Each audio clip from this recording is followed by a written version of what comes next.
Docteur Georges William Kuissan est notre invité. Il est le président de l'Alliance socialiste santé du peuple. Avec lui, nous allons parler de la Guinée-Conakry. Nous n'avons pas de compte à geler. Ces propos viennent des membres du CNRD. Nous allons également parler de la guerre d'Algérie. Macron annonce une loi de réparation pour les harkis. Et puis on termine par les États-Unis d'Amérique. Grand soulagement après la levée des restrictions sur les voyages internationaux. Docteur, bonjour, vous allez bien? Je vais bien. C'est un plaisir pour nous de vous avoir. C'est un plaisir de vous retrouver. Allez, on commence donc par la Guinée-Conakry. Nous n'avons pas de compte à geler. C'est la réaction du colonel Mamadi Doumbouya, président du CNRD, aux exigences de la CEDEAO relative à la libération d'Alpha Condé. Il a fait cette annonce au cours de la rencontre avec la délégation de la CEDEAO. Docteur, que pensez-vous de cette déclaration de Mamadi Doumbouya et donc du CNRD? D'accord, merci. Effectivement, comme vous le dites, c'est une déclaration du CNRD. Et ça, c'est en réaction à la décision de la conférence des chefs d'État, le sommet extraordinaire des chefs d'État du 16 septembre dernier à Accra, qui a pris un certain nombre de décisions, donc parmi lesquelles le gel des avoirs des putschistes en Guinée. Et effectivement, quand les décisions sont sorties en même temps, moi, la question que je m'étais particulièrement posée, c'était de savoir, on parle réellement de quel avoir?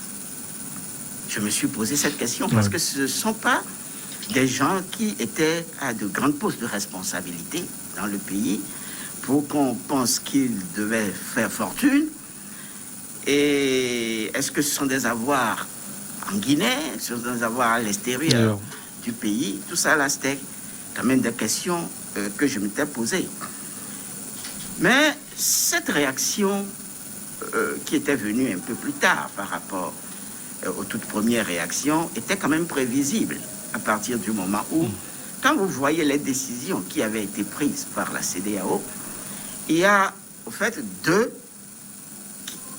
décisions qui étaient des demandes de la CEDEAO, à savoir la libération immédiate et sans condition du président Alpha Condé, et l'organisation des élections, c'est-à-dire une transition qui doit durer 6 mois au plus. Maintenant, les deux autres étaient en réalité des impositions à la junte, histoire de la contraindre à faire donc ce qui était demandé, notamment les deux premiers, donc à savoir l'interdiction de voyager et le gel de leur avoir. Et quand vous prenez les deux premières décisions, la plus simple, en réalité, était de libérer M. Alpha Condé. Mais depuis, leur réaction, c'est de ne pas libérer M. Alpha Condé, ce qui fait qu'ils n'étaient pas déjà dans une posture de négociation, ils étaient beaucoup plus dans une posture de défensive. Si. Et cette déclaration qui est venue, au fait, n'était venue que corroborer donc cette appréhension qu'on avait déjà de la situation. Et puis, c'était aussi prévisible parce que la CEDEAO aujourd'hui n'est plus dans le cœur des Africains, surtout de la jeunesse africaine, parce que les gens estiment de jour en jour que la CEDEAO fonctionne beaucoup plus comme un syndicat de chefs d'État qu'un véritable instrument au service des communautés africaines, ouest-africaines. Vous comprenez? Et un syndicat de chefs d'État qui se soutiennent. Oui, c'est ça. Un syndicat, on se soutient. On se soutient. Parce que, évidemment, comme vous le savez, il y a beaucoup de choses qui se passent au sein de la CEDEAO. On ne dit rien, il y a des tripatouillages de constitution. On ne dit rien, on laisse faire, et quand il y a des coups d'État, on réagit. Alors qu'en réalité, les tripatouages de constitution sont également des coups d'État. Ce sont des coups d'État constitutionnels. Donc la CEDEAO laisse faire, et c'est quand il y a des coups d'État militaires que la CEDEAO réagit. Donc, depuis quelque temps, les Africains, la jeunesse africaine, parce que ceux qui ont fait des coups d'État pour la plupart sont des jeunes, hein. Donc la jeunesse africaine considère que la CEDEAO fonctionne beaucoup plus comme un syndicat de chefs d'État qu'un véritable instrument au service de la communauté africaine. Donc cette situation était prévisible en réalité. Alors, l'attitude de la CEDEAO vis-à-vis de ces poutistes en Guinée-Conakry ne complique pas la situation de l'ancien président Alpha Condé, selon vous? Oui, en réalité, ça pouvait compliquer la situation de M. Alpha Condé. Et je pense que la CEDEAO réagit de cette façon parce qu'en même temps, ils ont certainement des éléments qui leur font croire que la junte aimerait garder M. Alpha Condé compte tenu de la manière dont les choses s'étaient passées jusqu'à son arrestation.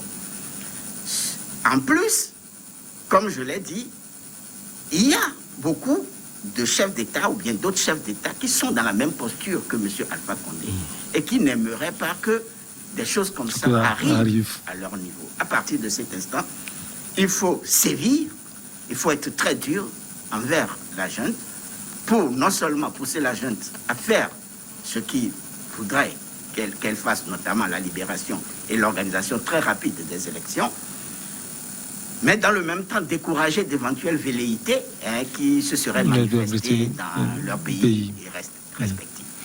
Alors cette sortie de la junte est une sorte d'échec pour la CEDEAO. Nous n'avons pas de compte à geler. Ils sont allés c'est un échec pour la CEDEAO. Vous savez, la CEDEAO, en réalité, c'est un échec. C'est une sorte d'échec pour la CEDEAO. Et ça traduit la faiblesse. Ça se traduit en fait la faiblesse de la CEDEAO. Parce qu'aujourd'hui, il faut reconnaître que la CEDEAO a une faiblesse d'abord militaire. Parce qu'aujourd'hui, il n'y a aucune force réelle de la CEDEAO, une force de coercition réelle de la CEDEAO. Vous avez vu, quand il s'était agi de faire partir Yaya Jammeh il y a quelques années, la CEDEAO n'a pas pu agir en bloc comme une organisation sous-régionale. Il a fallu avoir des solutions éparses et à les rassembler, et notamment avec l'intervention du Sénégal. Donc il y a cette faiblesse de la CEDEAO qui se manifeste ici, mais il y a aussi cette faiblesse morale, parce qu'aujourd'hui, les gens estiment que ceux qui viennent négocier avec eux ne sont pas, n'ont pas cette capacité à vouloir venir vers eux, parce qu'ils sont allés comme, en quelque sorte comme des donneurs de leçons. Mais ils se disent, on n'a pas des leçons à recevoir de ceux qui tripatouillent les constitutions, ou bien ceux qui changent les constitutions pour se maintenir au pouvoir ad vitam aeternam. Donc c'est un échec pour la CEDEAO et qui traduit, comme je le dis, la faiblesse en réalité de cette organisation, une faiblesse qui va donc croissante du fait que on constate qu'il y a beaucoup de choses qui se passent au sein de la CEDEAO et qui fait qu'on ne peut plus faire confiance réellement à cette organisation. Nous sommes des militaires, notre demeure reste la Guinée-Conakry, pas besoin de voyager, a poursuivi Mamadi Doumbouya. Oui. C'était au fait les deux déclarations. Nous n'avons pas besoin de voyager et nous n'avons pas d'avoir à geler. Et effectivement, vous avez vu, nous sommes des Guinéens, nous allons rester en Guinée. Pourtant, M. Mamadi Doumbouya, vous savez qu'il était en France. Et c'est Alpha Condé qui l'a fait revenir en Guinée. Et s'il arrive donc à faire cette déclaration-là, cela voudrait dire qu'il y a le feu qui couvre sous la cendre, qu'il y a beaucoup de choses que ces militaires ont à dire. Lundi, lors d'une réception consacrée à la mémoire des harkis, Emmanuel Macron, le chef de l'État français, leur a demandé pardon au nom de la France. Le président de la République a aussi annoncé une loi de réparation et de reconnaissance. On parle de l'Algérie. Alors, docteur, quel est l'effet de cette loi de réparation et de reconnaissance de la France? D'abord, pour comprendre la réaction de Macron, les décisions de Emmanuel Macron, il faut comprendre de Macron et puis de toutes les décisions qu'il avait prises avant celle de Macron, avant la loi sur la réparation. Macron a demandé pardon, mais avant cela, vous savez qu'en 2003, depuis 2003, il y a la journée nationale en hommage des artistes qui est célébrée tous les 25 septembre. En 2016, il y a François Hollande qui a reconnu donc la responsabilité des gouvernements successifs de la France dans la difficulté des artistes. En 2018, il y a eu ce qu'on a appelé le plan Akis, c'est-à-dire que il y a 40 millions de francs CFA qui avaient été mis à la disposition pour revaloriser les pensions des artistes et puis de leurs veuves, tout ça. Donc, pour comprendre toute cette décision-là, ajoutée à celle que Macron vient de prendre, il faut comprendre ce qui s'est passé réellement. Il faut comprendre ce qui s'est passé réellement et ce qu'ils ont dû subir. Ce qu'ils ont dû subir, les artistes. Parce que il y a eu ce qu'on a appelé le massacre des artistes qui était intervenu après l'indépendance qui était célébrée, qui était l'indépendance en mars 62, juste après les indépendances, jusqu'à l'organisation de l'élection qui allait venir et qui allait porter à la tête du pays M. Ahmed Ben Bella. Il y a eu des atrocités sur les artistes pour plusieurs raisons. Mais ce qui s'était passé, c'était horrible, qu'on a appelé le massacre des artistes. Mais les gens ont été torturés, les gens ont été assassinés, les gens ont été brûlés vifs, certains ont été mis dans les chaux, certains ont été mis dans du ciment. Il y a des gens qu'on a enterrés avec la tête en haut, on a couvert la tête de miel, les abeilles sont venues piquer jusqu'à ce que les gens meurent. C'était une véritable atrocité. Donc, il faut comprendre la réaction de Macron à travers tout ce qui s'était passé en réalité. Et puis, comment est-ce que cela s'expliquait? Cela s'expliquait par le fait que les artistes étaient considérés par les autres Algériens, c'est-à-dire les indépendantistes algériens, comme des traîtres, parce qu'ils ont travaillé pour la France, ils étaient considérés comme des traîtres. Mais ce qui avait aggravé en plus la situation des artistes, c'est que c'était à la veille d'une élection capitale qui devait, c'est-à-dire qui était venue juste après l'obtention de l'indépendance de l'Algérie, après la guerre, c'est-à-dire juste après les accords d'Évian.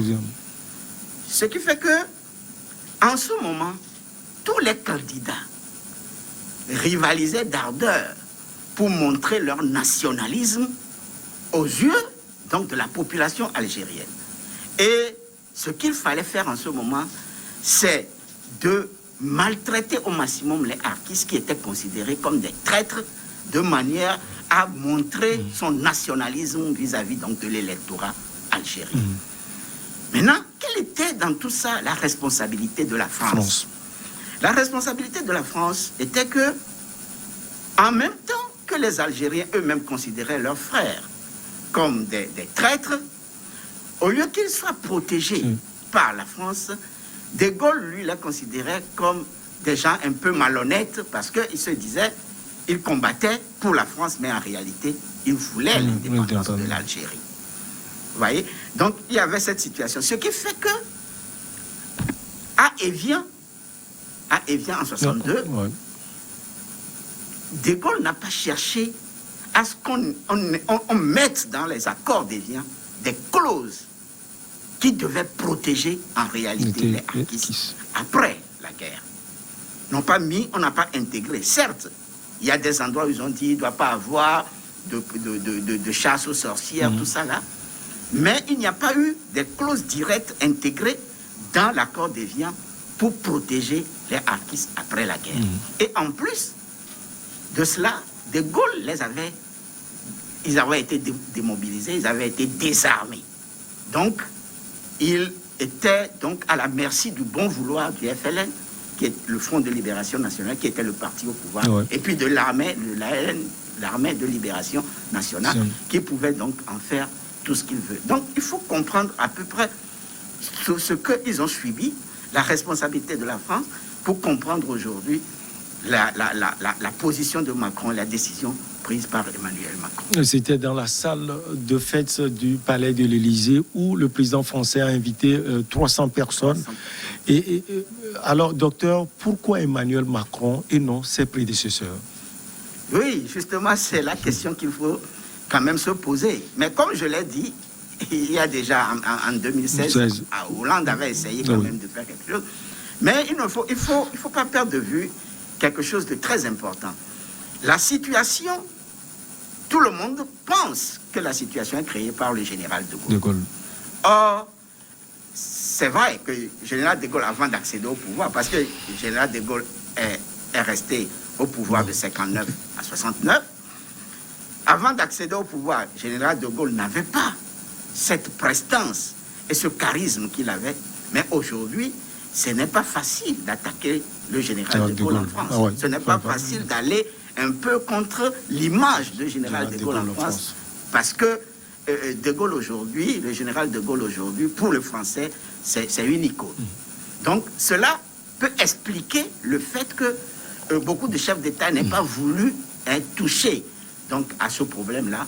Mais comme je l'ai dit, Hollande en avait déjà parlé, mais seulement il n'a pas franchi réellement le pas comme Emmanuel Macron le fait aujourd'hui, en faisant donc d'abord une réparation, en passant donc à une réparation pécuniaire avec le projet de loi de réparation, et puis une réparation morale en demandant publiquement pardon donc au nom de la France. Ses prédécesseurs n'avaient pas eu ce courage-là. Et puis il ne faut pas oublier que Emmanuel Macron, tous ces chefs d'État qui ont suivi de Gaulle, Emmanuel Macron est le plus jeune de tous ces chefs d'État, donc arrivé avec beaucoup plus de verve, beaucoup plus d'ardeur. Donc il faut comprendre tout cela comme cela. Donc la France a manqué ses devoirs vis-à-vis de ses artistes durant toutes ces années. Oui, pendant 60 ans, la France a manqué ses devoirs vis-à-vis de ses artistes parce que non seulement cette période de massacre est passée, mais ils ont vécu dans des précarités, ils ont vécu dans la précarité, leurs descendants ont vécu dans la précarité, et il était temps qu'on puisse faire des réparations. Donc déjà, je disais qu'il y avait le plan Arquis en 2018, qui a revalorisé donc les pensions, mais il faut aller plus loin. Nonobstant ce silence de la France toutes ces années, il y a toujours eu de bons rapports entre l'Algérie et puis la France. On oublie ce passé, on tisse des relations, des partenariats durant toutes ces années. Non, mais n'oubliez pas que aujourd'hui, je ne sais pas quel est le sentiment de l'Algérien vis-à-vis des Arquis. Mais les Arquis étaient considérés par leurs propres frères comme des traîtres. Donc, est-ce qu'il faut aller défendre la cause de ces Arquis ou bien parce que, à cause des Arquis que nous considérons comme des traîtres, est-ce qu'il ne faut pas avoir des relations diplomatiques avec la France? C'est ça la grande question. Donc, il faut aller voir quel est aujourd'hui réellement le sentiment de l'Algérien vis-à-vis donc de ces Arquis. Les États-Unis d'Amérique lèveront le 1er novembre pour les personnes vaccinées les restrictions en place depuis mars 2020 sur les voyages internationaux et dont le maintien agaçait nombre de leurs partenaires européens en tête. Et pour ces Européens, tout le reste du monde, c'est une bonne nouvelle, docteur Cuisson. Oui, bien sûr. Bien sûr, parce que c'est depuis, je crois, janvier 2020 que Donald Trump a décidé donc de fermer ses frontières à tout ressortissant des pays Schengen. C'était en fait pour un mois. C'était décidé pour un mois. Mais on en est au 20e mois parce que personne ne s'imaginait que la crise allait durer autant. Entre-temps, il y a eu un assouplissement pour 100 pays avant d'en arriver donc à que la décision vienne à ce qu'on on lève totalement la restriction. Il y a eu un assouplissement entre-temps en début juin.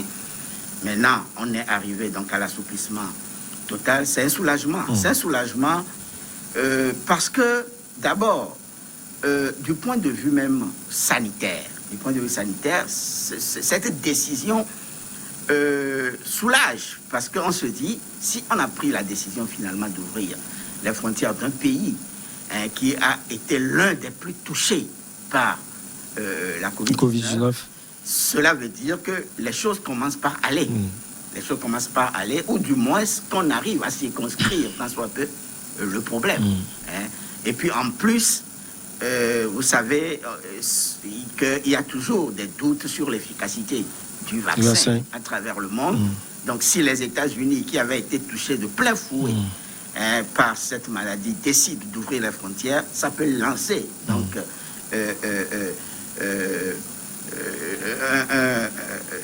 ça peut lancer vers les autres pays que aujourd'hui les choses peuvent être considérées et ces vaccins peuvent être considérés donc comme des vaccins efficaces. Maintenant, au-delà de cet aspect, il y a également l'aspect humain, les rapports familiaux. Vous savez que cette frontière, la fermeture de cette frontière avait séparé de façon brutale beaucoup de familles, parce que si vous décidez aujourd'hui de quitter votre famille, vous vous préparez à cela. Mais si subitement il y a quelque chose d'extérieur qui vient vous imposer la séparation, vous comprenez que ce n'est pas quelque chose à accepter aussi facilement. Donc les familles ont été séparées et étaient obligées de communiquer de façon épistolaire. Maintenant, avec cette ouverture, les gens vont pouvoir se toucher, les gens vont pouvoir se voir et puis parler. C'est quelque chose d'assez important. En plus, oui, docteur. Non, je voulais dire, cela, il y a également au plan diplomatique, ça a aussi une importance, parce que les États-Unis ont fermé leurs frontières au pays Schengen. Mais vous n'êtes pas sans savoir que pratiquement tous les pays Schengen ont déjà ouvert leurs frontières. Et si les États-Unis continuaient par maintenir cela, cela peut, à la longue, commencer par créer un certain nombre de problèmes au plan diplomatique. En plus de présenter une preuve de vaccination contre la COVID-19, les voyageurs devront se faire tester dans les 3 jours précédant leur voyage vers les États-Unis et porter un masque. Des mesures normales, docteur, en ces temps de COVID-19. En plus de présenter une carte de vaccination, une preuve de vaccination, vous devez présenter un test de moins de 3 jours, de moins de 72 heures, un test de Covid négatif de moins de 72 heures, parce que vous n'êtes pas sans savoir que ce n'est pas parce qu'on a le vaccin qu'on ne peut plus être infecté. On peut être infecté, mais le vaccin nous empêche de faire les formes graves de la maladie. Donc vous devez présenter un test datant de moins de 72 heures, et puis vous devez porter vos masques. Je pense que ce sont des conditions. La première, c'est normal. Porter un masque, c'est normal. Peut-être que ce qui est ajouté, qu'on peut dire un peu, je ne dirais pas superfétatoire, mais qui est important, mais que peut-être certains pays peuvent laisser, c'est le fait d'être obligé de présenter un test vaccinal de moins de 72 heures. Mais je pense que ce sont de bonnes choses, ce sont des bonnes mesures. Il faut les prendre pour que l'on puisse évoluer.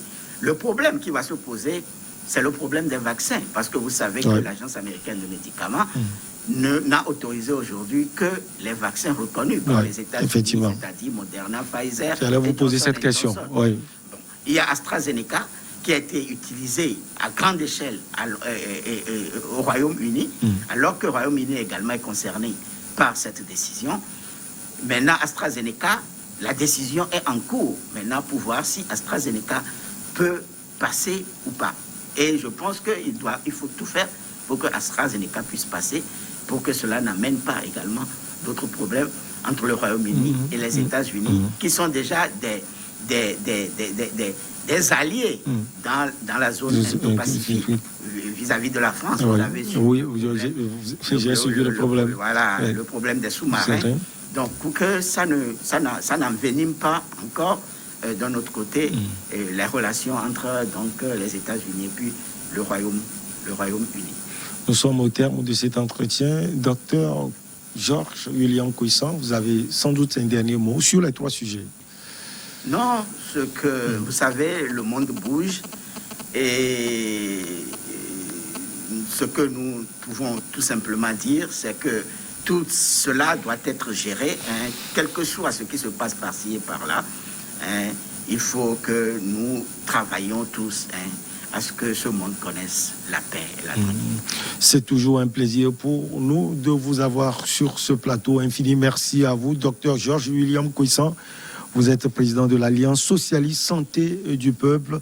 On va donc marquer la pause pour le journal et on revient avec nos chers invités Dimas Dikodo et Pasteur Edo Komi pour Regard croisé.